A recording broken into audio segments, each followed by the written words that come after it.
Good evening, ladies and gentlemen. Welcome to the first TAC Talk in our second series. I have to begin with the necessary housekeeping. Fire escapes are there and there. Toilets haven't moved since last time, they're still in the corridor. I think that's all I have to mention. And as I think you all know, TAC Talks are designed to be a forum where we can look in a formal setting at some of life's big questions, questions that don't go away, but especially those where the Christian faith has something to offer, something to say. But the aim is to be of relevance to people of faith, no faith, in between, people of questioning, anybody who has questions, basically. Tonight's talk, the topic is essentially that of trust. Who or what can we trust? You've seen the title, Lies, Damn Lies, from the Bible. Who or what can we trust today? And trust is one of those things which is in scarce supply really these days. I mean, especially over the election. You remember, people say, we can't trust the politicians, can we? But it's much wider than that. I think in society generally, you just find it's very hard to find people to trust. I mean, we had a plumber booked to do our central heating last week. He promised he would come on Thursday, but he didn't turn up, and I haven't heard a thing from him since. You can't even trust the plumber. So there we go. Our speaker tonight, let's give Richard a welcome. Richard is a good friend of ours. His credentials currently are as pastor at Beverley Baptist Church, but prior to that he worked for Cambridge University Press. He's a trained scientist. As all good people do mathematics, he did maths and physics.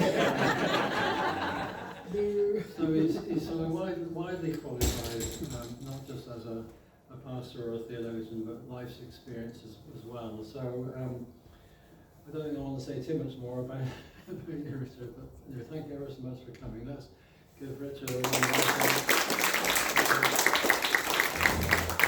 I should just mention that the format is what we usually do. I did a talk of about 45 minutes, a break for coffee, and then reconvene for a Q&A session. And I meant to put some slips of paper on the table so that if you prefer to do a written question as the talk is going through, you can do that. I'll put some slips around now. Okay, thank you. Over to you, Richard. Thank you, Nigel. Thank you for lovely tea. I've been very well fed, Nigel and Mary. Thank you very much. Where's Mary? Oh, Nigel offered me speciality homemade, personally made sticky toffee pudding. And then proceeded to open some packet over there. So it was all a con. But it was very nice. Thank you for your hospitality. It's good to see some old friends from Bible Extra days. Time seems to have G'd on a little bit, doesn't it? But I do know some of you.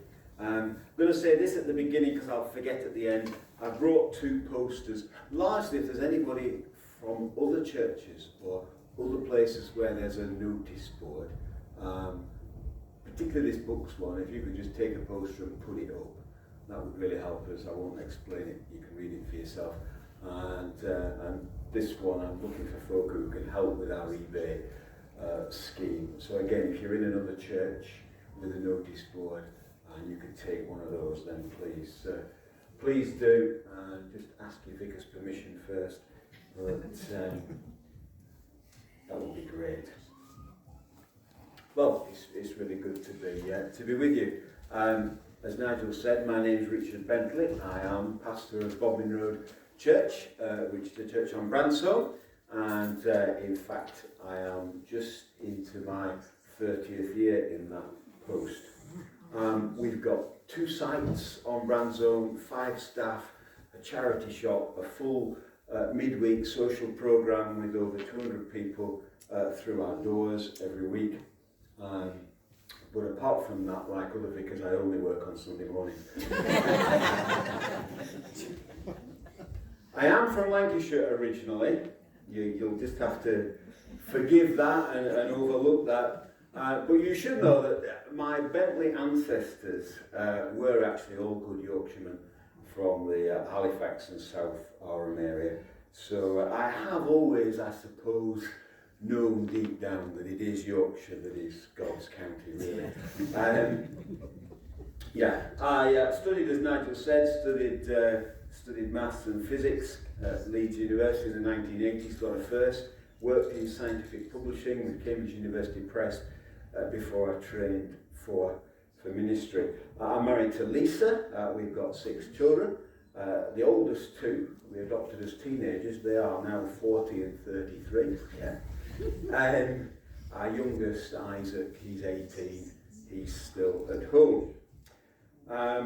So they've all flown the nest now, except for Isaac. But what I didn't realise is that, as it turns out, they can be much more of a flipping nuisance when they're 27 than they were when they were 7. Who knew? Those of you who are laughing obviously do know. So if I look a bit haggard, yeah, it's not the job. Between work and family, life can be busy. Anyway, before we start, I've got a little video for you. We're thinking about trust, as Nigel said tonight, and I just wanted to show you. It's only a minute long. This video shows you some people, some of whom you may trust, some of whom you may not trust, but it shows them doing things and behaving in a manner that you perhaps would not have expected. So just allow me to play this and see what it does to your thinking.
Well, there we go. It begs a few questions, doesn't it? Who can you trust?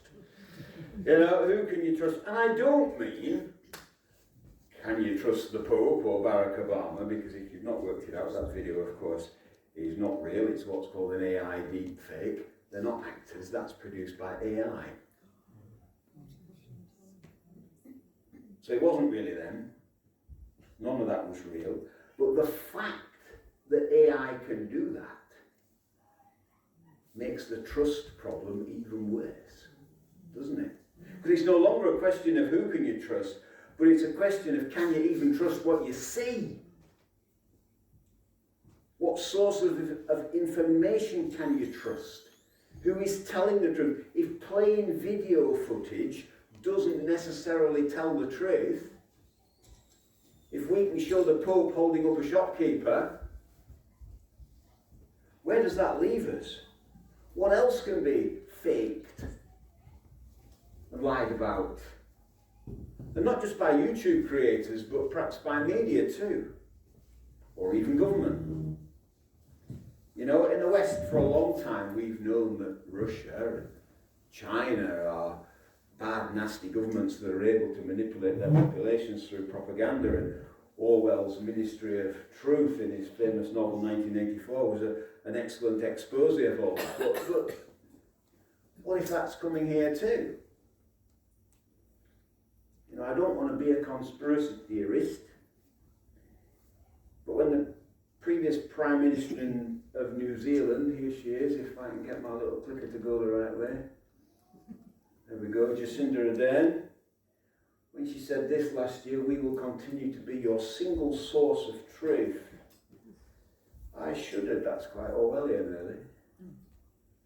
And then our own government is beginning to arrest people for tweets on social media.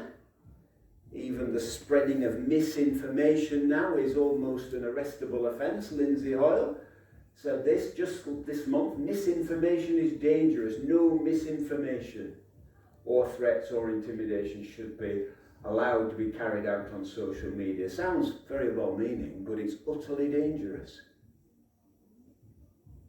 Because who defines what's misinformation? Don't governments lie too? So this isn't a political talk, by the way. It's a talk about the Bible. But I'm just trying to set the scene that the trust issue is everywhere. Not just a question about the Bible, but it's everywhere. So when people say to me, oh, how do I know I can trust the Bible? I often laugh and put the question back, how do you know you can trust anything that you see or hear? Actually, a little bit later, I will need a Bible, and I forgot to bring mine. I know this is a church, so if there is one, that would be fantastic. Nigel, there's one here. New Living. Oh, yeah, that's fine, thank you. I just need that in a little while. So, of course, we shouldn't swallow the Bible whole, we should check it out, but isn't that true of the BBC as well? You see, the issue of trust and truth is everywhere, not just here. You know, Pilate famously asked Jesus, what is truth? A good question. Okay. At the risk of causing an existential crisis for anybody, I could move from politics to psychology and ask the question, how do you even know that a single thought or opinion generated by your own brain is reliable or trustworthy? How do you know that you can trust your own powers of perception, reason and logic? Philosophers have grappled with this for centuries. Descartes famously realised that there is no bedrock for certainty.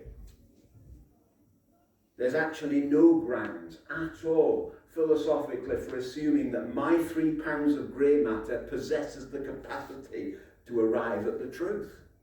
Why should it possess that capacity? It's strange, isn't it? We all believe that deception and self-delusion are things that only other people suffer from. That's interesting. We never suspect it of ourselves, do we? Yet why is it that my own grey matter should be sort of perfectly aligned with reality?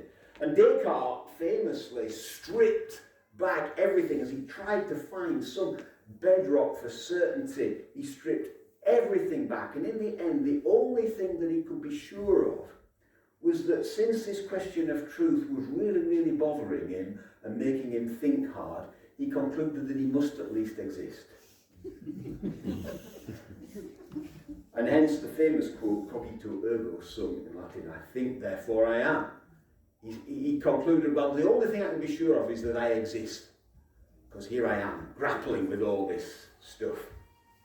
But to rebuild any other certainty, it's very interesting, you can read his meditations, he had to bring God into the equation.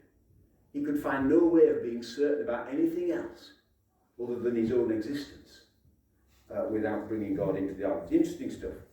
Anyway, my whole point thus far has simply been this, to remind us that we live in a world where trust and truth is not an easy thing. Hard to find, probably harder than ever it was. And also that the Bible is not on its own in needing proper scrutiny. Yeah? The trust issue is everywhere. It's in politics, it's in our own heads. It's, everything needs careful scrutiny, even our own brain. Okay? The Bible is not alone in needing these questions to be asked. So how do we weigh up the Bible? Because what I'm absolutely not here to say is, well, you should just take it on blind faith. Just swallow it whole. If this is God's book, then it ought to stand up to some scrutiny, oughtn't it? And if there is a God, and if that God gave me a brain, and you a brain, then I have to assume that he expects us to use it and to bring it to bear as best we can, aware of our own limitations, to bring it to bear to these matters. And it's not at all blasphemous or inappropriate to therefore subject the Bible to some investigation. And so when it comes to the question, can I trust the Bible? What we've actually got to do is take the approach of an investigative journalist or an investigative historian and do the work for ourselves and come at it and ask the questions. Does it stand up? Not rely on what our Uncle John said, it's a load of rubbish, that book, or what some celebrity atheist said, like Richard Dawkins, or it's all fairy stories like Father Christmas, and, don't take hearsay. If God gave us a brain, we've got a responsibility as best we can to have a look at the evidence. And that's what I want to try and do tonight. What is the evidence that there is something trustworthy here? That there is something reliable? What are the grounds for believing that? And I want to suggest that we're going to look at that under three main headings. As we ask about this book, and is it trustworthy, we need to ask, first of all, about its origins and its integrity. Where did it come from? How does it fit together? That's an important question. But we've also got to ask about its functionality. Does it work? Not just where did it come from, but does it function well? Is it trustworthy in what it actually says for our lives? And the third area we've got to look at is compatibility. How does what this book says fit with other things that we do trust, particularly with science, and I'll come to that at the end. So that's an overview of where we're going. It's all about, can we trust this book? We're going to think about its origins, we're going to think about its function, and we're going to think about its compatibility with other sources of truth.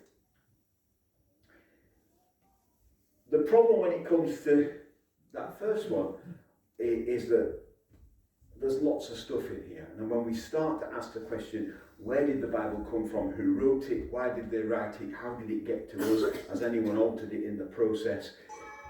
It's made all the harder by the fact that this isn't a single book.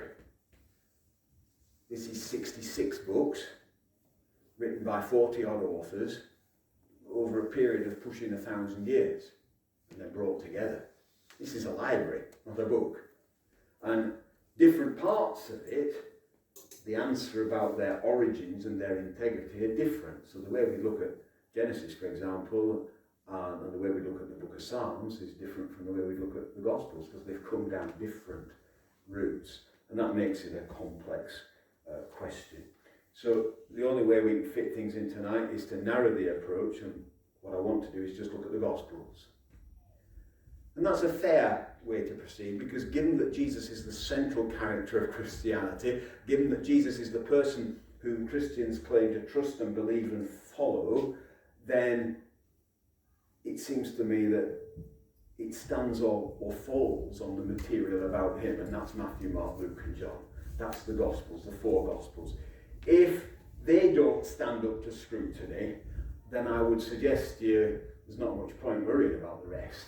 Yeah? Let's look at the Gospels, because they're about the central character of Jesus Christ, and ask ourselves, are they reliable?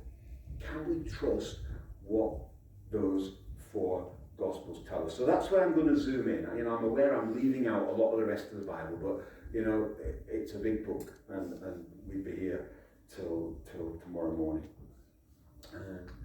So when we think about the Gospels and we ask, are they reliable, you need to think, when we ask about their origins, we need to think about the process by which they've come to us. And this little graphic might help you, because for each stage of this process there is a reliability question mark. Okay, so the events of Jesus' life, that's where it all starts at the top. They happened about AD 30, something like that. By the way, the very fact that we call it AD 30, Anno Domini, in the year of our Lord, is a reasonable piece of evidence to suggest that something significant did actually happen. Because it would be rather odd to think that the Romans, who were pretty savvy, don't forget they had an empire stretching from Scotland nearly to India, it would be rather odd to think that the Romans decided to count their years from the fictional birth of a fictional character. That would be rather odd, wouldn't it? So I think we can safely say that the events that we are talking about are real. This person, Jesus, and his words, they are real. They're happening about AD 30. But then those events have to get written down. You know, those events aren't happening now. Jesus isn't stood here right now. They get written down by the gospel writers. And so there's a reliability question about the writing. You know, are those authors telling the truth? First of all, are they able to tell the truth? Were they there? Did they see it? Are they intelligent enough to know truth from a con? Are they able to tell the truth? But even more importantly, are they attempting to tell the truth, or are they attempting to deceive you? Are Matthew, Mark, Luke and John writing fiction and pretending it's real? What's their intention? Okay, so we've got to look at that writing. Is that writing reliable? And we will come back to that when I've done this overview. But then there's another stage of reliability, because we don't have those original documents. They're gone, long gone. They're written on parchments, long since disintegrated. We don't have the piece of paper that Luke put his pen to. What we've got is some copies. Okay, and so there's a transmission question. What if the originals were true, but somebody mucked about with it in transmission? What if Luke did write the truth, but actually then the person who copied Luke added a bit and someone else took a bit out and someone else added this, so that what we've got today is Chinese whispers different from the original. So that's the second issue of reliability. We'll come back to that in a moment. And then the third issue we've got is one of translation, because the documents we've got in our possession are written in Koine Greek. Your Bible, I assume, is in English.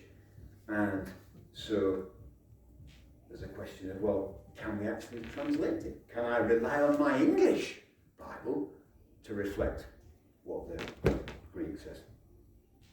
So there are three areas where we've got to really think about these documents to work out, can we trust them? And I'm going to work backwards through that process now, because the translation is the easiest one to deal with. And then it gets harder. So I'm going to tick off, get some quick wins. So translation's not an issue at all. It really is. The Gospels aren't written in English, they're written in Koine Greek, that was the language of the day, but our language scholars have no problem at all putting that into English. Koine Greek is not a difficult language to understand. We know it, we understand it, because we've got lots of other documents from the Greco-Roman world written in that language, so it's not difficult to translate. Now you might say, well, in that case, Richard, why are there so many translations? Don't they all say something different? I mean, I've just been given the New Living Translation, and someone else might have a New International Version, and somebody might have a King James Version. You know, don't they all say something different? Well, the bottom line answer is no, they don't. They all say the same. But English is a fluid and a flexible language in which it is perfectly possible, and we do it all the time, to put the same meaning into a variety of different words and sentences. Depending on whether you're speaking to a child or an intelligent adult or whatever, we can say the same thing in different ways. And that's what different translations do. They all attempt to preserve the original meaning, but to put it in what the translator feels is the best English expression. And some translations stick word to word for the Greek, and some are a bit more fluid, and they'll use English idiom to replace Greek idiom. But at the end of the day, they're all trying to convey the same meaning. And if you don't believe me, go and buy 3 translations on Amazon. Buy the King James, the Good News, and the New International Version. Look up the same passage in each translation. And yes, the words will be different, but you'll very quickly see that the meaning is the same, and that each translator or committee of translators are seeking to put over the original meaning.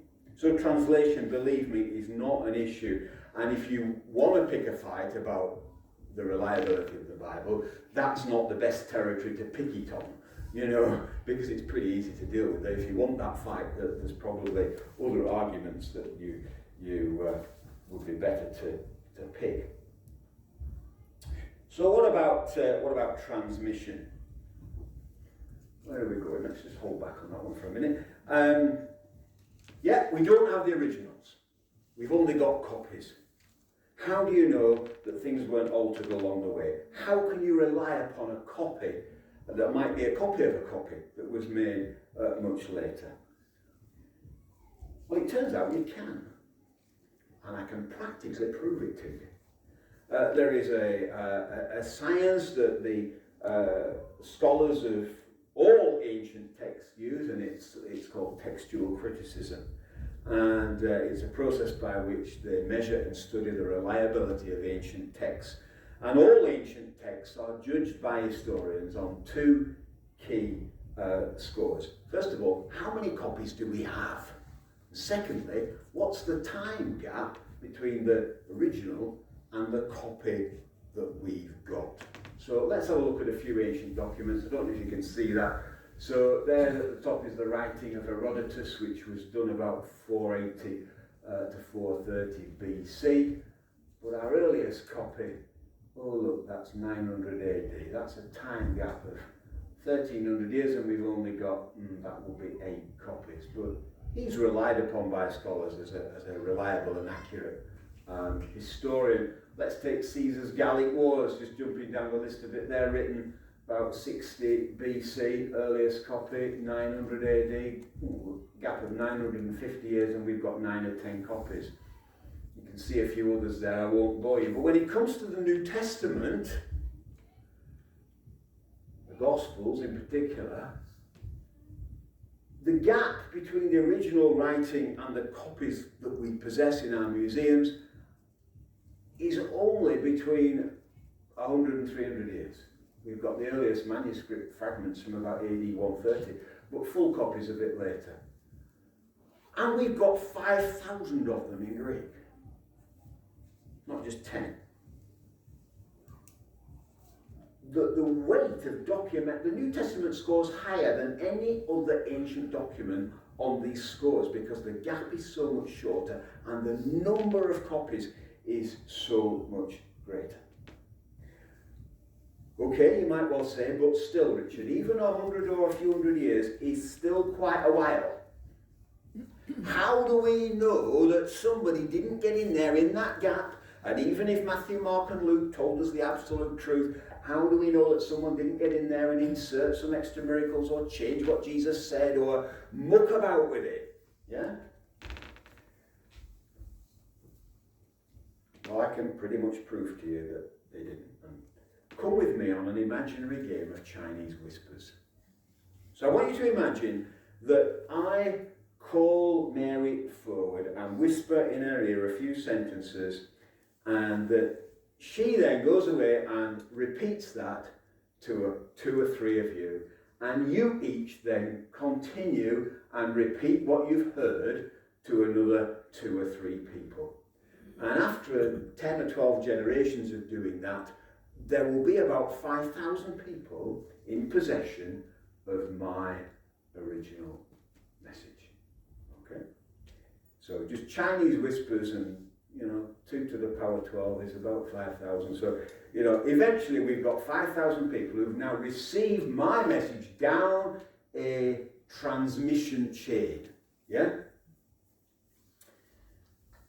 And that's similar to what happened with these New Testament documents, okay? The 5,000 documents that we've got, they are copies. Many of them are copies of copies, or even copies of copies of copies, because just like my whisper, Matthew's Gospel was taken by someone else and copied, and then 2 people copied that. It was shared and copied and copied and shared, Christian to Christian, church to church, as the church spread, and as the Gospel spread, these New Testament documents spread throughout the Mediterranean as a new church sprung up, they would copy their gospel from the church down the road so that every pastor had one. Until there were about 5,000 copies in existence. Right, back to my little whisper. Imagine now that I drop dead, so you can't ask me what I said. Okay, but somebody says, hey, well, I'm one of those 5,000 people that received the message that Richard started, so I can tell you what Richard said, and he said this, blah, blah, blah. And you might say, well, come on. That's gone from one person to another to another. You're the sixth person in a row. What if Mary misheard a bit and then someone misheard Mary? There's no way I can trust what that person over there reports now that was said. And you'd be absolutely right if there's only one recipient at the end of the chain. But if you remember in my little experiment, there are 5,000 recipients to whom this has spread out. Now what happens if we go to them all and we say, what did Richard say? What were you told? What did you hear? And imagine that plus or minus a few commas or the odd if, but, and, that they all report the same content back to you. So there's this diverging family tree of the message, but at the end of it, if they all report the same thing that I said, that's gone down an uncorrelated chain of communication, so this person telling someone over there doesn't know what this person is telling somebody over there. It all relies on what was said at the beginning. If it all comes out the same, the only possible conclusion is that a facsimile of the original message has been faithfully passed down each channel of transmission, down the family tree. And that is what we find with our New Testament documents. Those 5,000 copies at the bottom of the family tree, they match word for word with about a 97-98% correlation. Yes, there's a few small differences here and there, but not in anything major. If anyone had added, altered, or removed something, it would show up in that branch of the family tree like some mutant DNA, If someone carrying the gospel into North Africa had added a whole load of stuff, then all the North African documents that descended from that would have that difference compared to the ones that we find in Spain. But that's not what we see. Those 5,000 New Testament documents match with an incredible correlation. Only the smallest sort of differences. And that led the famous textual critic F.J. Hort to say this, that in the variety and fullness of the evidence on which it rests, the text of the New Testament stands absolutely and unapproachably alone among ancient prose writings. I can tell you with as close to absolute certainty as you can get on anything that when you read Luke's Gospel, you are reading what Luke wrote. It's simply not possible that change and error has been introduced because it will be visible in that family tree of documents. The fact that they match is the evidence that that message has been faithfully transmitted from church to church and from copy to copy. You don't need to worry about the transmission. The big question is, did Luke tell the truth? Yes, you might be reading exactly what Luke wrote. You are reading what Luke wrote, but we've still got the last area to investigate. Did the authors actually write the truth? Or were they making it up? Even if it's been copied perfectly, if it's fiction in the first place, it's not much good to us, is it? So that's the third question we've got to ask when it comes to reliability, is have we got authors who are telling the truth? And that question comes in two parts. Are they able to tell the truth, and did they intend to tell the truth? It's no good them being sincere if they're sincerely wrong. So, we've got to ask two questions. Are they able to tell the truth? Well, that's only possible if they are close to the events. Scholars used to think the Gospels were written a long time after Jesus. But modern scholarship has concluded that the Gospels were written within the 30 or 40 years that followed Jesus. Probably the Synoptic Gospels, Matthew, Mark and Luke, written in the AD 60s. When you think that Jesus died AD 33-ish, actually relatively that's not very long. There are still all the eyewitnesses around. And there were probably what we call proto-gospels, so collections of Jesus' sayings and written down stories that even preceded the finished version that we've got in Matthew, Mark and Luke. So very quickly this information went to text and very quickly it was preserved. And it's being preserved either by first-hand witnesses, so Matthew was a disciple, or by people closely connected to those first-hand witnesses. So Mark wasn't one of the 12, but he worked closely with Peter, and it's widely recognised that Mark really is writing Peter's memories and memoirs. These guys are able to tell the truth because they were there, or they were very close to the people who were there. And they also have the intelligence and the understanding to be able to write that story and write that history. C.S. Lewis refers to what he called chronological snobbery, which is the attitude of the 21st century or the 20th century that thinks that people of the past were idiots and didn't know truth from fiction. That's not true at all. The Romans built aqueducts, for goodness sake. These people, they didn't have modern science, but they knew a scam. Yeah? There's no question that our New Testament authors are intelligent people who are well able to distinguish fairy stories from truth and truth from fiction. So I think their ability to tell the truth is without question. They are writing within the lifetimes of those first-hand witnesses. And so, this is going to paper. We don't have any problem about somebody now writing a life of Churchill, do we? Because it's near enough. The sources are there, and we can rely on modern day historians to do that. Well, this is similar. These guys are writing about somebody who's not long been gone. So Jesus' teaching very quickly is committed to the record. The big question then is, are they actually telling the truth? So, are they setting out to mislead us? Are they making it up? Are the gospel writers, even if they're able, are they sincere? Are they trying to tell us the truth? Well, first of all, it seems clear to me that that is their intention. Just listen to these opening words from Luke's gospel. This is Luke introducing his life of Jesus. And he's actually writing it for a friend. He's writing this for a friend called Theophilus. Luke didn't know his book was going to end up in the Bible because the Bible didn't exist at that point. Only the Old Testament existed. You see, so Luke's writing this. That's what I love about the Bible. It's never self-conscious. Each bit of it gets written for a particular time and place, and then he's recognised as being a key part of the record. So Luke says this. He says, many people have set out to write accounts about the events that have been fulfilled among us. And they use the eyewitness reports circulating among us from the early disciples. Having carefully investigated everything from the beginning, I have also decided to write an accurate account for you, most honourable Theophilus, that's his mate, so that you can be certain of the truth of everything you were taught. It's the first 4 verses of Luke's Gospel. He's an investigative journalist.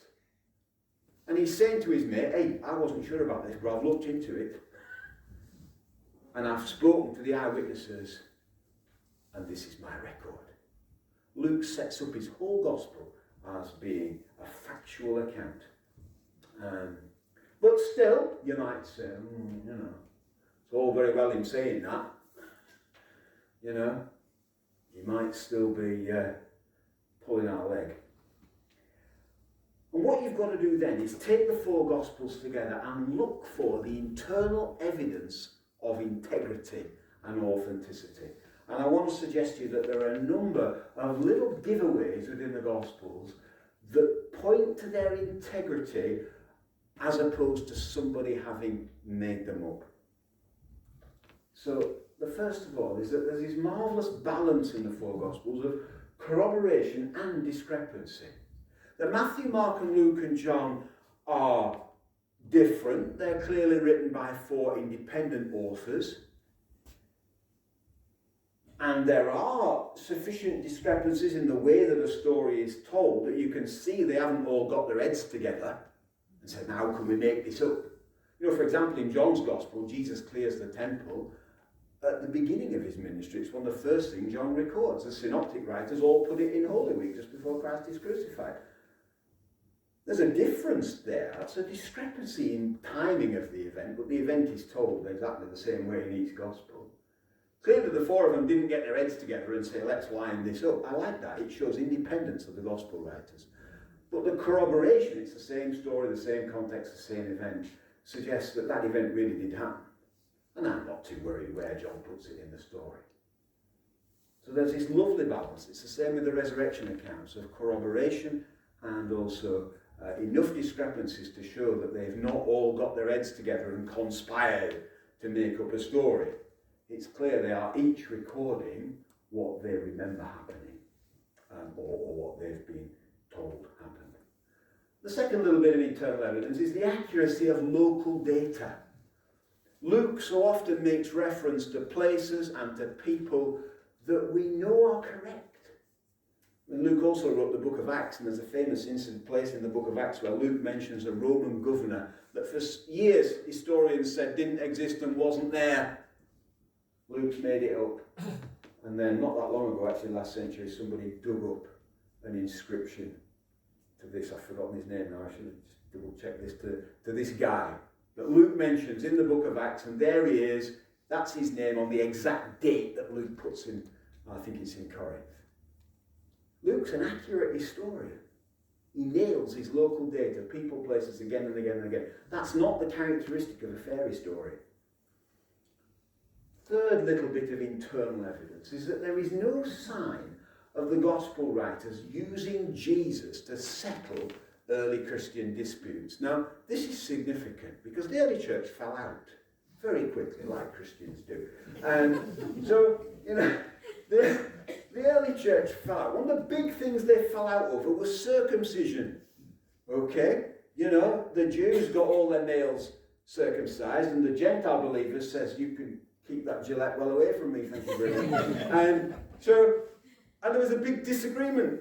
Now, if you are making up the Gospels in that period, you've got a wonderful opportunity to settle the argument in your favour. Because you just write a little saying of Jesus, and Jesus said, thou dost not need to be circumcised. Or if you're in the other camp, you write it the other way. And Jesus said, get thyself circumcised. You see, you would put into the mouth of Christ, if you were Luke and Mark, and you did not have the integrity, you would put your view in Christ's mouth. But nowhere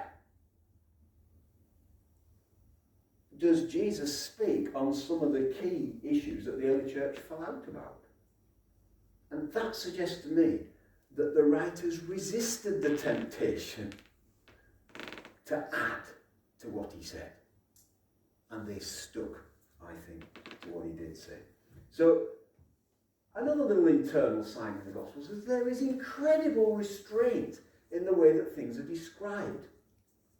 Now, I know there are miracles in the Gospels, and that might cause some people a problem, but they are described with incredible restraint. There is no sense of, they're almost dismissed. I mean, if I was writing a book about a miracle worker, I would absolutely hype this stuff up. But I mean, Jesus, the story tells us that he walked on water, but he has him doing it with only 12 witnesses in the middle of the night, and he only does it once. That's not how I'd make up the story. If I was making up the story of my superstar, super saviour walking on water, in my story there'd be a crowd of 5,000. And it would be midday. Do you see? The gospel writers tell these stories with remarkable restraint. And if you want the comparison, there are some Gospels that never made it into the Bible, and if you read them, you'll know why. Because they have weird miracles in. They have the baby Jesus speaking to Mary minutes after he's born and say, "Hi, Mum, you can get a drink of water over there." Obvious nonsense. And by comparison, the miracles that are within our Gospels are told with a sense of restraint and reality that, for me, gives them a ring of truth. The next thing I will just point to is the inclusion of awkward things in the Gospels, which again, if you were making it up, you just would not put in. The best example of this is the fact that all the Gospel writers tell us that the first witnesses to the resurrection were women. Now, in that day, a woman's testimony, feminism hadn't quite sort of done its work. A woman's testimony was not allowed in court. A woman was considered to be the most... In fact, there was a Jewish prayer that went something like this: "Thank you, God, that I'm not a Gentile and I'm not a woman." A woman was at the bottom of the pile. If you're making up the story of the resurrection, you do not have your key witnesses, your first witnesses, being women. You've really shot yourself in the foot. Awkward. And yet, that's what the stories tell us, which suggests to me they are just telling it as it was. Connected to this is there's a remarkable honesty in the Gospels about the church leaders of the day, which again you would not do, if you're making this up. So, imagine Mark, and Peter's his church pastor, okay, and Peter says, "Right, Mark, we need to tell the story of Jesus. We need to get it down on paper." Peter's the senior guy in the church, and Mark says, "What about that bit, Pete? That bit where you denied him. Are we putting that in?" If you're making it up, you don't put in things that undermine your cause. The fact that the Gospels are full of doubting Thomas and denying Peter and failing Judas suggests to me that the writers have said, we've just got to be honest. We've got to tell it as it was. We can't just gloss those bits out. The honesty about the church leaders of the day, and the fact that Peter doesn't suppress that. Well, get that out. I'm a church leader.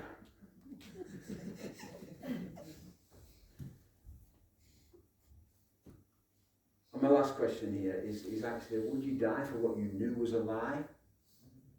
So many of these gospel writers and the people associated with them and the first disciples, they lost their lives for this message. Now, I know people will die for things that are a lie, and that's happened if they didn't realise it was a lie. But the question we're asking here isn't that. We're asking the question, did these guys realise it was a lie? Did they make it up? And I don't think there's anybody in the world who would lay down their life for a story that you knew you had made up. If you've got the body of Jesus stuffed under your bed and you're preaching the resurrection, when somebody puts a sword to your throat, I think that's the point at which you say, "Fair cop, he's upstairs in the bedroom. We hid him. We nicked the body." Yeah? But these guys clearly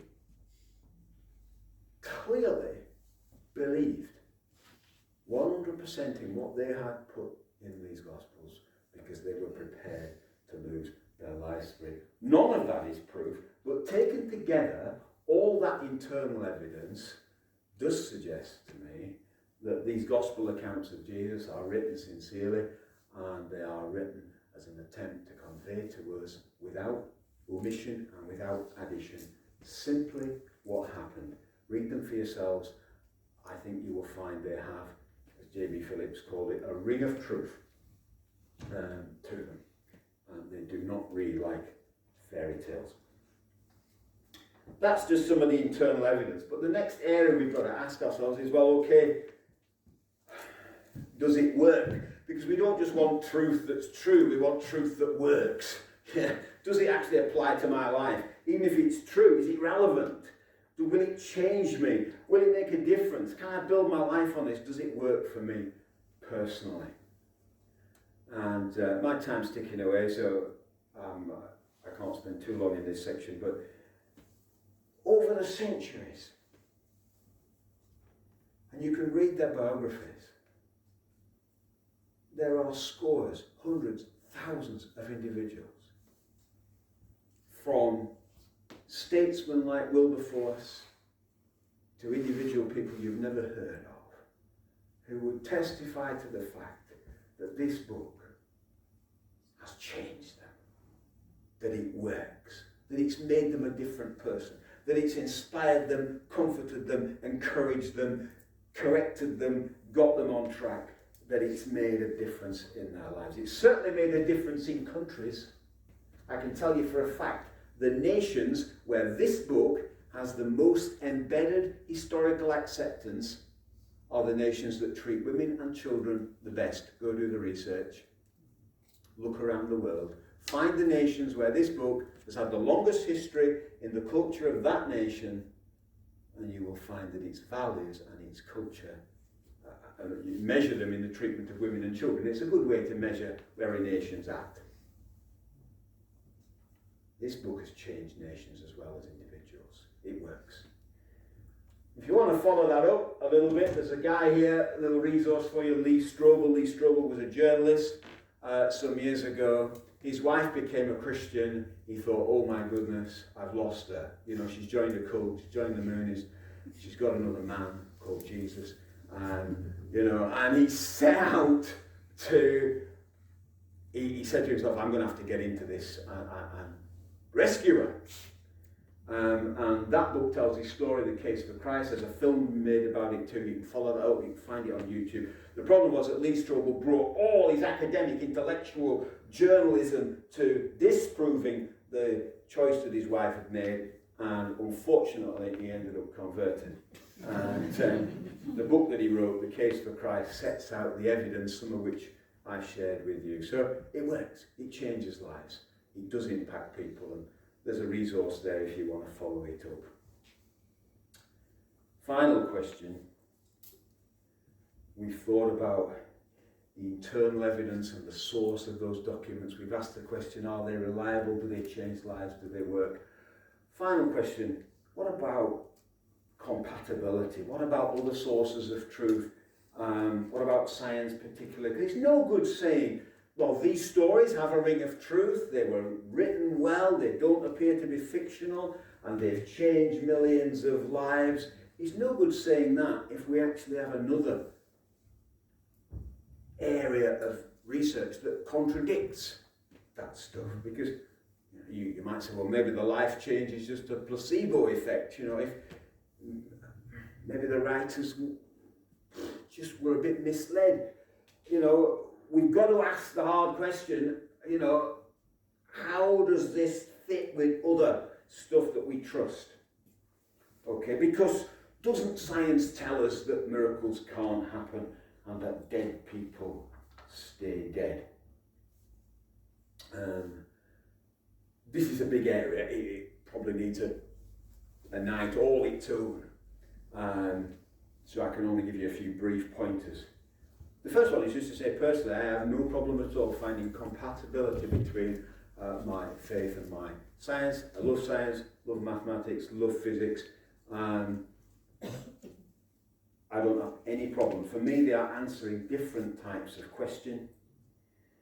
The problems only come, seems to me, when argumentative-minded scientists overstep the mark and start trying to be theologians, like Dawkins does, or when black and white-minded Christians use the Bible to try and answer questions of science that the Bible wasn't written to answer. You see, the Bible is only trustworthy if we use it for the things that it was intended to be used for. So you may have a very trusty saw in your toolbox at home, gentlemen, that cuts true and cuts clean and cuts straight, and you trust your saw, but you wouldn't trust it as a hammer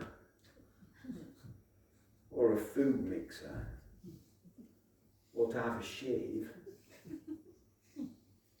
Because that's not what it's for. And the Bible is trustworthy when we use it for the purpose for which it was given. But we get into all sorts of a mess if we try and use it to answer scientific questions. So Galileo famously said this: the Bible shows us the way to go to heaven, not the way the heavens go. Because the church of his day was saying that, well, Jupiter can't possibly have 4 moons, Mr. Galileo, because the Bible says it can't. And Galileo said, would you like to look down my telescope? And the church said, no. We'll just look in the Bible. Now that's idiot Christians, you see. And I don't have any, I'm not here to defend that at all. So, for me, there's no problem with compatibility, provided we understand they're dealing with different things. And the fact is, some of the best scientists in the world, past and present, were Christians. That should be enough to deal with this subject. That should be all I need to say.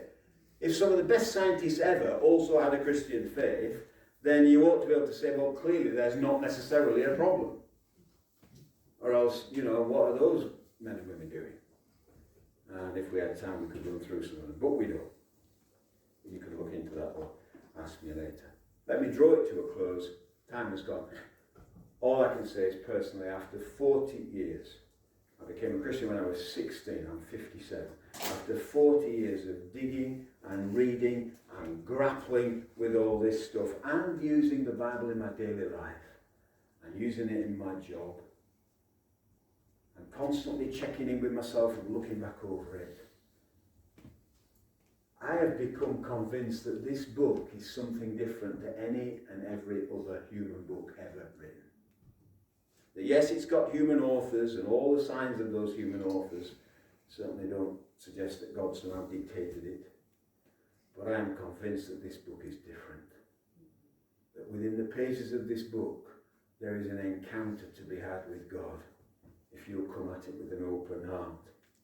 That in the pages of this book, the truth about ourselves, the truth about God and how to find Him for this life and for eternity is there. Not every answer to every question we might idly ask, and not an exhaustive theological treatise that dots every I and crosses every T,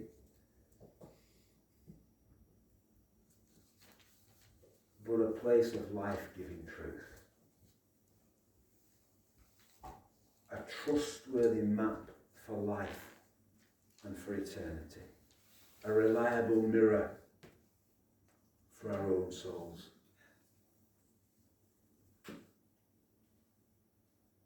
I have come to the conclusion that this book is God's book in a way that no other is. But I cannot prove that to you. I can give you tonight's evidence. All I can ultimately say is, taste and see, like my grandmother's Christmas cake. I can't run through the chemistry of the ingredients and the cooking process. It's much better to say, would you like to try a piece? And really what I want to say with the Gospels is wherever you're at on this journey, I know some of you will have been church attending Christians for years, and some of you may still be full of questions and doubts, but it makes no difference. Just open the book for yourself. Come to Matthew, Mark and Luke with an open mind and an open heart and read it for yourself. Because the proof of the pudding ultimately can only be in the eating for you personally. I can only lead you to the water you've got to drink for yourself. Let me end with one final quote, because I found this little picture right as at the end of my preparation, and I just thought, that's good. So, for a final smile, I thought this was very true. So that requires me to do that, doesn't it? Last slide. This guy says, if the Bible is just a book of fairy tales, explain why it's banned in multiple states and 52 countries. I don't see anyone banning reading from Snow White. On that note, I think we're going to have coffee. Sorry, I have run slightly over, but I think we're going to have coffee and then come back for questions shortly. Thank you very much, Richard. Thank you.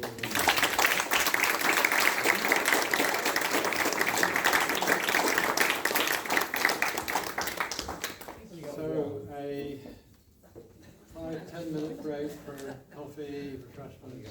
If you've got questions, either have them ready to verbalise them or you can write them down, and then we'll have a good old discussion. Thank you. I wonder if we could start the Q&A. There's got one written, we've got a written question. Anybody else written something down, or are you all going to just verbalise your questions? Okay. Yeah. There is one here. I'll kick us off with that one, and that'll get our juices flowing, and then, as I say, feel free to just raise a hand and shout out. And if as Nigel said, if you don't want to be identified as the questioner, you can still write it down. So this question says this. I'll just read it, and then I'll try and make some comment. Extraordinary claims require extraordinary evidence. For example, if I claim to have risen from the dead, what evidence would you demand to prove it? P.S. There have been some pretty awful believers too. So I want to first of all agree 100% the P.S.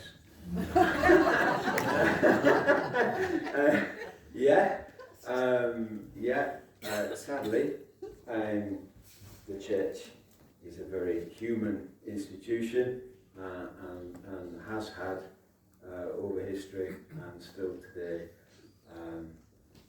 some rather poor cases. In fact, one of the most depressing subjects for me is church history.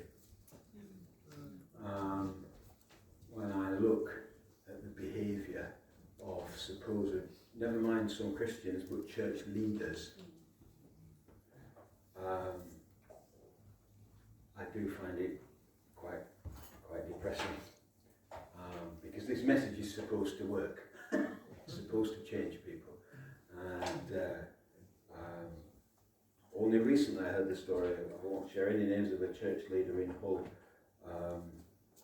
whose behaviour, not immoral behaviour, but had been really, well, there has been plenty of that in other cases, but in this case, just really awkward, difficult behaviour from a church leader to somebody else in their church. And I did end up thinking, my oh my, this is a church leader and they haven't got out of kindergarten yet in terms of, basic kindness, shall we say. I share that struggle with some Christian behaviour. So that's that bit. Thankfully, I'm not here to defend Christians. I'm here to sort of talk about the Bible. So, but I do share that dismay. When it comes to the first sentence, extraordinary claims require extraordinary evidence. I think I've got to agree 100% with that as well. The claim that Jesus rose from the dead is extraordinary, because that doesn't normally happen. If it did normally happen, it wouldn't be an extraordinary claim. People do not come back from the dead. So if the church in the New Testament claims that for Jesus, that is an absolutely extraordinary claim. And there ought to be some extraordinary evidence for it. The issue is you are now into an area of subjectivity as to what you call extraordinary evidence. So I would say there is extraordinary evidence for the resurrection, but I only reached that conclusion having spent a lot of time digging with that. But it is a subjective conclusion. There might be somebody else looks at the stories of the resurrection, those Christian claims, who concludes subjectively that's not enough evidence for me, and I understand that. I think there is extraordinary evidence. We could do a whole night just on the resurrection. I'll tell you one story. Again, it is only subjective, but there is a book. It's an old book now. It doesn't make it any less valuable. It's called Who Moved the Stone? It's by by a chap called Frank Morrison. And like Lee Strobel, Frank set out to disprove the Christian message and to disprove the resurrection. He wasn't a journalist, he was a lawyer, and he was fed up with people talking about their Christian faith, and he decided that he could probably bring his lawyer skills, the cross-interrogation of witnesses, which is what he was good at, and he recognised that what we've got in the Gospels are a bunch of witnesses telling a story, and he reckoned that if he brought his lawyer skills to cross-interrogate those witnesses, although they weren't still alive, they've left as a written record. And if you read his opening chapter of Who Moved the Stone, he says, there was a book I intended to write, but it refused to be written. Because the deeper I grappled with the minutiae of the evidence, the more convinced I became. So lawyer Frank Morrison concluded that the evidence is absolutely extraordinary. But I recognise that, others might look at it and say, I'm not convinced. Clearly they do, because most of the world doesn't believe it. Equally, most of the world probably hasn't dug into it that deeply. I don't know how far this questioner has dug, but a lot of people dismiss it without really digging deep.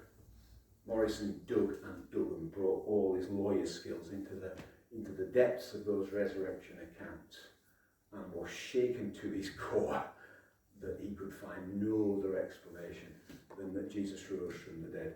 So I think it's extraordinary. I respect those who would say that they aren't in the same place.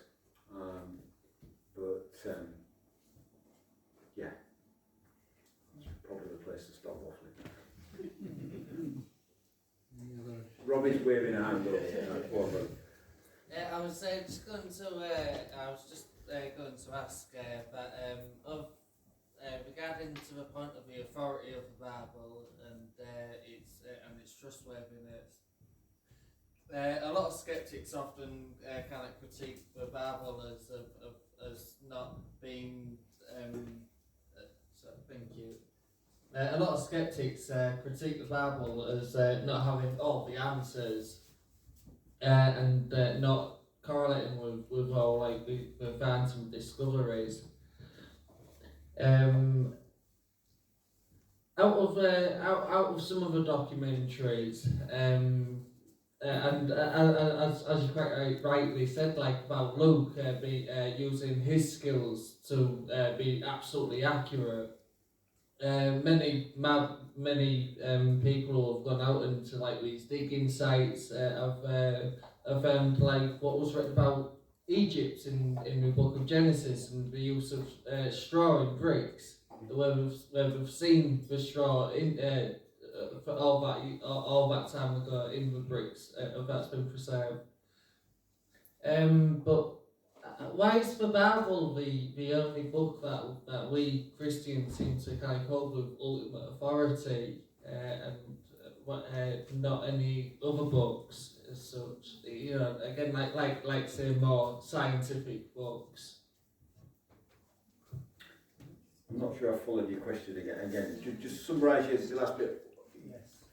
Why is that the Bible that which is full of poetry and full of interpretation? Why do we only hold the Bible with ultimate authority? Why was that the only one that was written? Why do Christians give the Bible the position that it has? Well, I think there's a number of reasons for that. First of all, I'm not saying there isn't truth elsewhere. Obviously, as a scientist, I believe there's a lot of truth in a lot of other books and places. Truth turns up all over the place. Christians treat the Bible as different and special, I think, for a number of reasons. First of all, because Jesus himself did. And as a Christian, I'm following Jesus. And okay, Jesus didn't have the New Testament to comment on because it wasn't written yet. But Jesus' attitude to the Old Testament was to hold it in high regard as God's book. So if I call myself a follower of Christ, then I take my lead from him in his attitude to the Old Testament. And Jesus also paves the way for the New Testament. He promises the disciples just before he leaves them that the Holy Spirit will bring to mind for them the things that need to be preserved. And you can see in that comment that Jesus he's why did he call those apostles? So that there would be someone to preserve his teaching and preserve that tradition.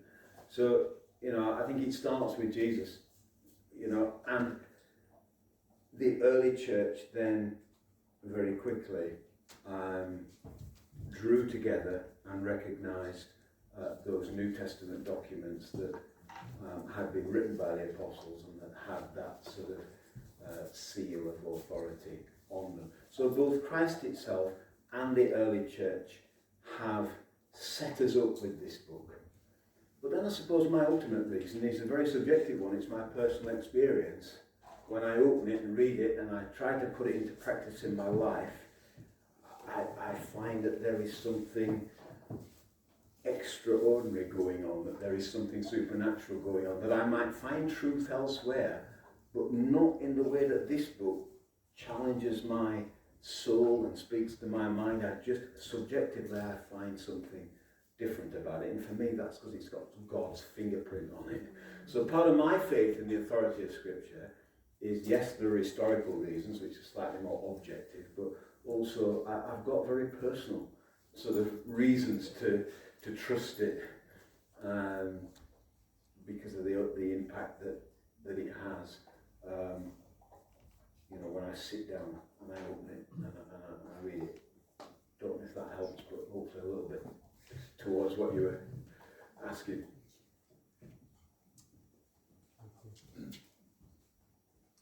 I think the area of subjectivity is quite an important one, because a lot of people will say, well, any evidence which is your subjective experience or my subjective experience, well, it's just subjective. What weight should we put on that? But then the Bible claims to be not just an academic treatise, but something that can lead you into a subjective experience. So if it didn't have that effect, then it would be lacking, wouldn't it? It would. Does that make sense? Yes. So I think subjective experience works at two levels. I think it works.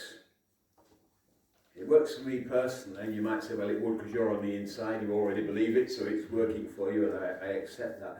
But I think the subjective argument can also work for a questioner looking in, because whilst my story alone, anybody is welcome to question and say, well, Richard, you're a bit odd, that's just you. Fine. But if you do a whole ton of research, both over the centuries and today, and go to China, and go to Africa, and go to America, and go to Western Europe, and go to Australia, and interview, sample, take a big sample, because that's what proper research does.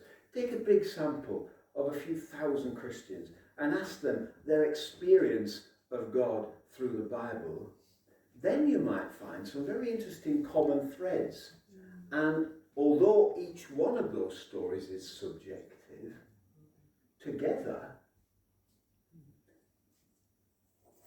they might start to suggest to an honest inquirer that, hey, there's something going on here. How come this person in a very different culture in China has been so impacted by this book, but I find a similar story from somebody in Nigeria and a similar story from somebody somewhere else? Again, none of that is proof, but I think the cumulative effect of those subjective stories certainly brings a weight to the whole discussion. Bob? It might be linked to Nigel's comment, but does truth mean the same? Is it got the same definition when you're talking about science and when you're talking about spiritual matters? I mean, you're a physicist, so things at the edge of theoretical physics become strange. They do it, For example, things can be considered particles or waves. Now, which is it? You might, in a simple way, say if one's right, the other can't be, and so on. And that's not true. So, what's the definition of truth in a spiritual sense? Did you hear the question? I'm sorry. No, it's all right. Just want to check. Maybe, yeah. Yes, he's unpacked Pontius Pilate's question, what is truth? Not at all suggesting any correspondence between your character and his, forgive me, but it's a good question. What is truth? I'm not related, I should say. No, but it's a really important question. And it's a philosophical question. Your question is, in a sense, neither theological nor scientific. It's a question for the philosophers, isn't it? Epistemology, knowledge. How do we know anything? What is truth? What are those categories of truth? And I'm not a trained philosopher. I did 1 year philosophy undergrad course with my maths and physics, which is not enough really to answer your question.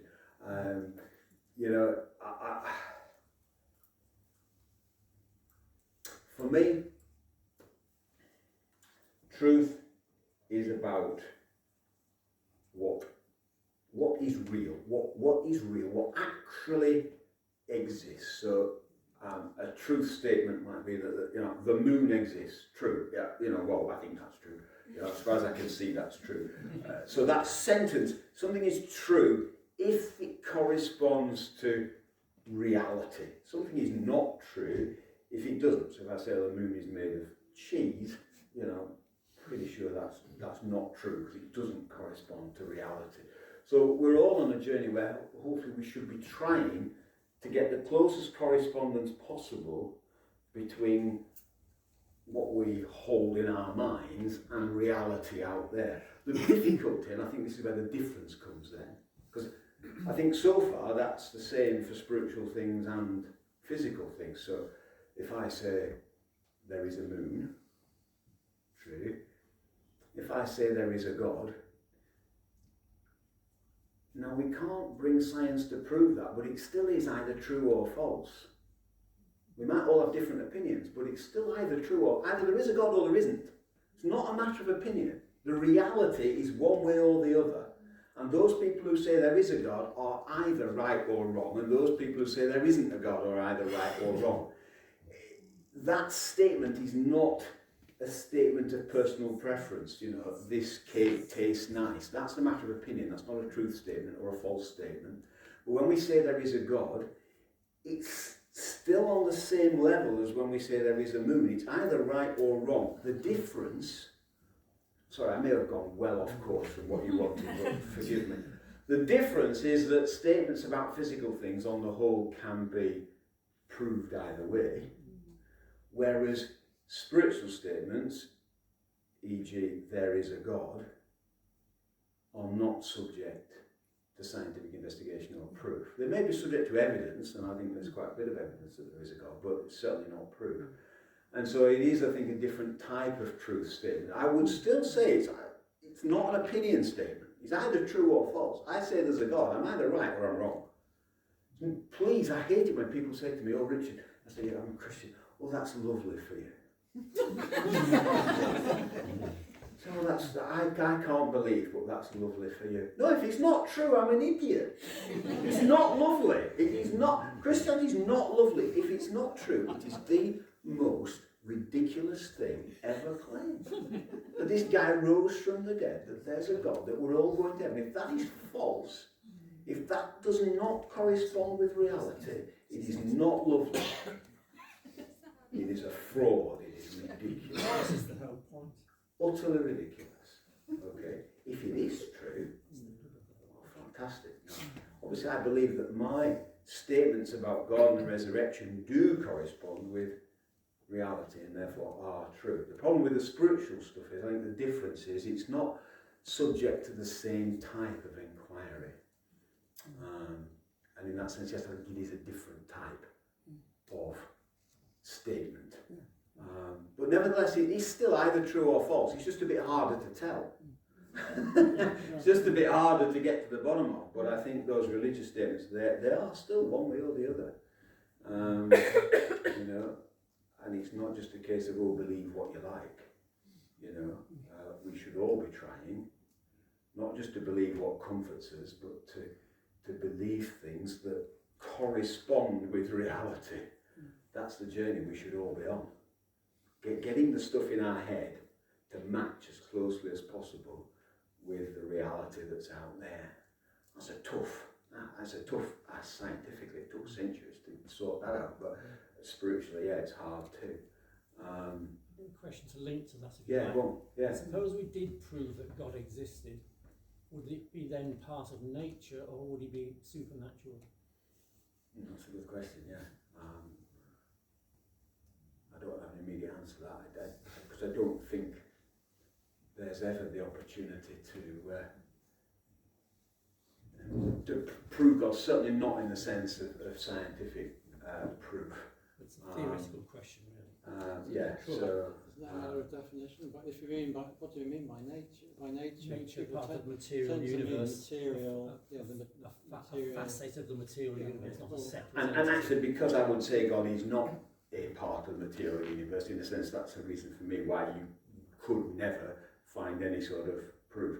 If there is a God, then for me he is transcendent, he is beyond, he is the creator of the physical world, can step into it, but is ultimately transcendent, above it, beyond it, and therefore not subject to scientific experiment or frustrating as that may be.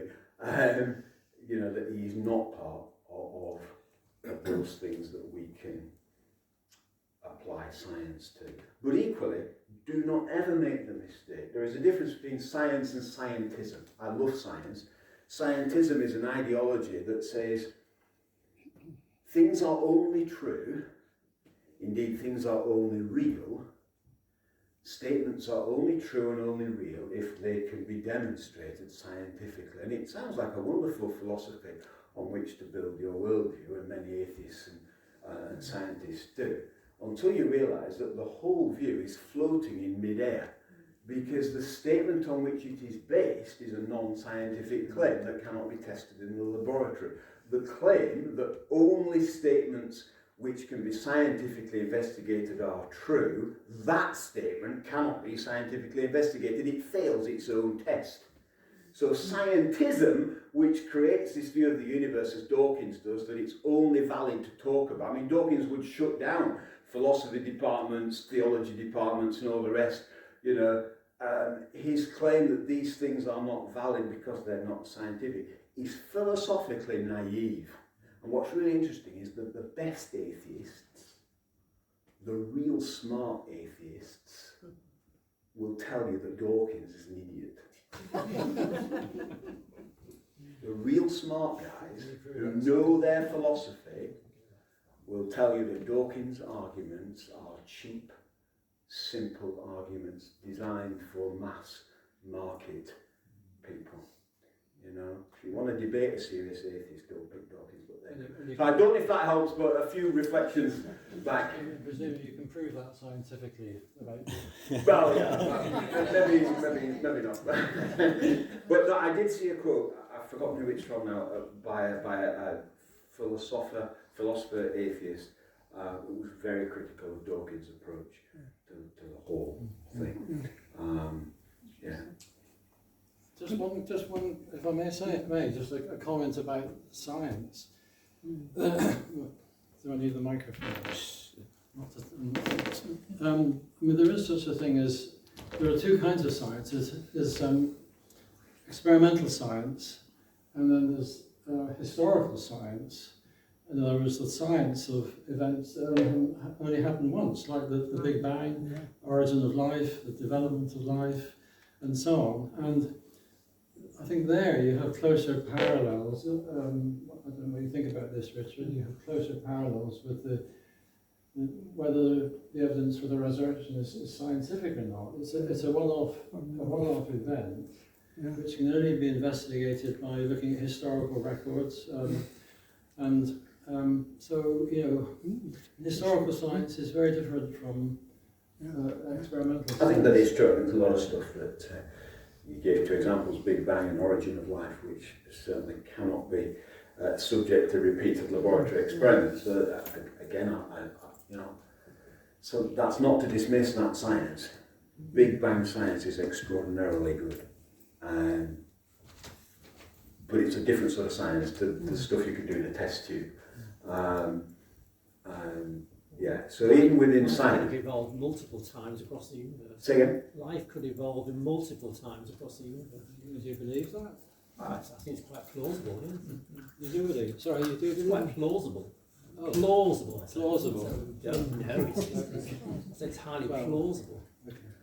Mathematically, that is an impossible statement to judge. By plausible, you've got to put a probability number on it, and that's almost impossible to do. So I think there's a little bit of overconfidence in saying plausible, because we've no explanation yet as to how life began. I believe in evolution, by the way, so I'm not speaking as a young Earth creationist, but we've no scientific explanation for the origins of life. Certainly, if you put a probability on just some amino acids ganging up together to make the simplest of proteins in the ancient seas, those probabilities of that happening by accident are 1 in 10 to the 20 odd. And that's just life, that's just a protein forming. You need a whole load of complex proteins to make life. The mathematical odds, and that doesn't make it impossible, the mathematical odds of that happening are almost impossible to calculate. Now, it only becomes plausible across the whole universe if you can multiply by 10 to the 21 planets on which it might have happened, and then you do get close to plausibility and certainty. Plus time, of course. And time, yeah, but all of That's that billions of years. is a complex thing to reach a judgment on, and all of it still relies on something that is completely unproved by our biology, that life itself can jump from no life to life. The jump from Lego bricks to a tortoise is not just a complexity jump, it is a whole jump in being from non-life to life. How is it that the atoms of carbon and nitrogen and hydrogen of which I'm made come to find a joke funny? You know, there's no simple explanation for that. So, you know, I think still the jump from non-life to life is a quantum leap. Not saying it can't happen by natural processes, but we certainly don't have an explanation for it. So to say it's plausible somewhere in the universe relies on the premise that it can happen without a little nudge from God. Yeah, as I said, the science has no explanation for that very first jump from non-life to life. Neither does it have any explanation, by the way, of your own consciousness, your own ability to experience and exhibit consciousness. Science still has no explanation for the sense of I that we have within each of us. So there's a lot of things that science is not. I absolutely love science, you know, but there's a lot of things we've not got to the bottom of as quite as well as the general population thinks we have, and so it's complex stuff. Just one statement relevant to this. There was a French philosopher, maybe it was Pascal, I'm not sure whom, but he said the heart has its reasons of which reason knows nothing. Mm-hmm. And it seems opposite to this science, religion, spirituality arguments. I'm not sure if it was Pascal. It was a French. Pascal himself is the most fascinating of characters, one of the most famous and amazing mathematicians, famous of course for Pascal's triangle, a whole load of other stuff. But if you read Pascal's biography, again, don't ever tell me that scientists don't meet with God. He describes his conversion, he writes in his diary, he dates it, and when he died they found this record sewn into his jacket, and he wrote fire, the fire of God. He had the most amazing personal experience of encounter with God, which changed him. This was a hard-headed, very, very clever mathematician. You know, I've got a first in maths, but Pascal makes me look like I'm in kindergarten. You know, and this guy talks about this personal experience of the living God. You know, that's an interesting bit of evidence. You know, yes, it's subjective, but it's another one in the bucket of all these stories that sort of come together. Yeah, sorry, you set me off down another path there. But is there one last question or comment? I think yes. This is just a comment from a bog standard Christian who hasn't been to university, etc., nor studied all these things. But for me, I remember that the Bible is 66 books, and you quote that they were written over 1,000 years. And this is something ish, okay? I'm into ish, yes. So, something initially, as a teenager, coming to faith, I didn't really want to know anything about the Old Testament. That didn't seem to be relevant. But as you mature and as you think a bit more about things and as you investigate and good preachers put you on the right path, this verse in Luke refers to this verse in the Old Testament. So how come that 66 books and they're all intertwined? And they've found, for example, where the Noah's Ark landed, they've got archaeological evidence of that. So that's what gives me the strength of faith. Yeah. Because it takes some teasing out. But when you see the connections, it's a wow moment. And it increases your faith. Yeah. And nobody can take away those personal encounters. Absolutely with the not. Holy Spirit. And don't ever let people with degrees and big words take that away from you. Absolutely Because not. No chance. I once read a lovely quote it was about John's Gospel actually, but I think it applies to the whole Bible. But this person said this: John's Gospel is shallow enough for an infant to paddle in, but it's deep enough for an elephant to drown in. Yeah. And what I love about the Bible is that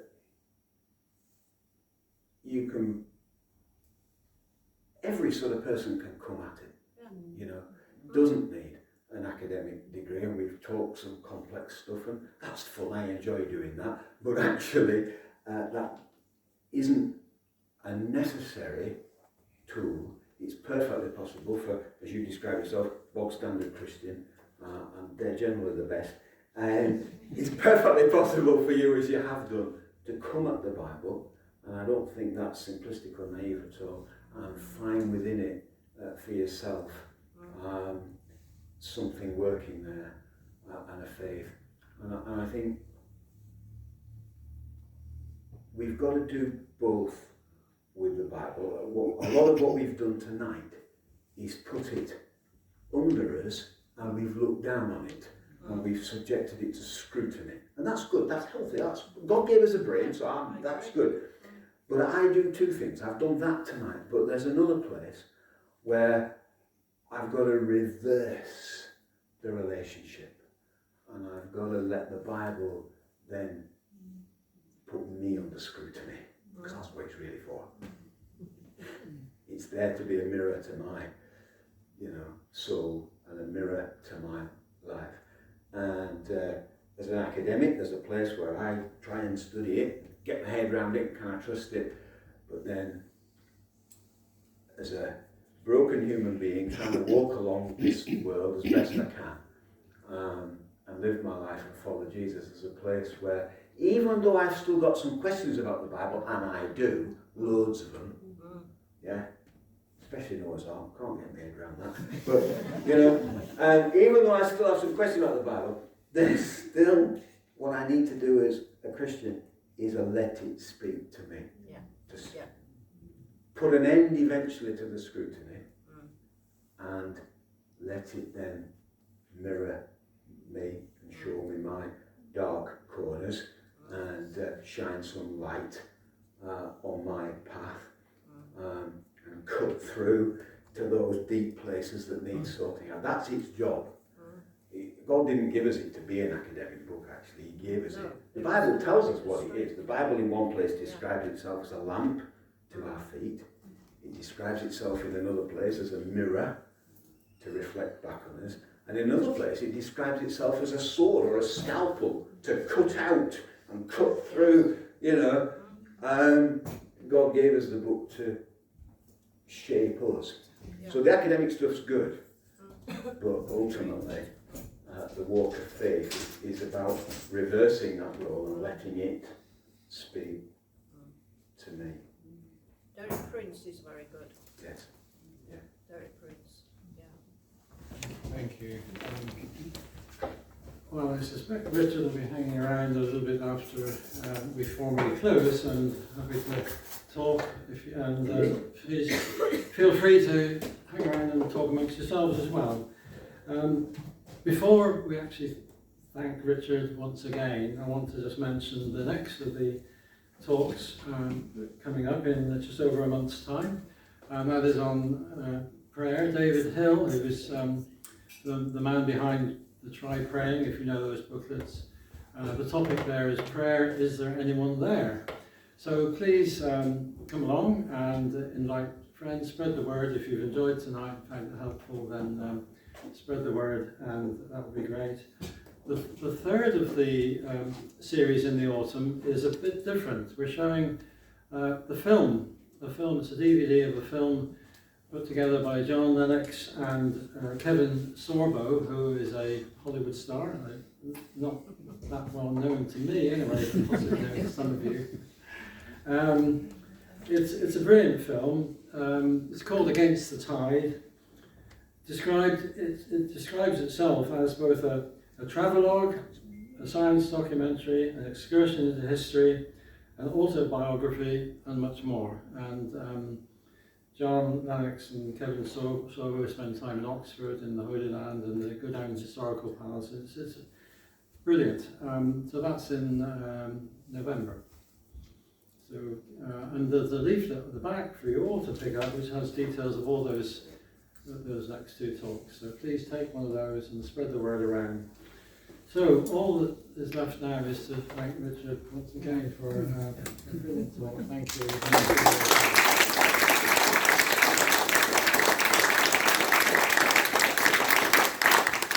I should say thank you to the caterers and a number of other people behind the scenes.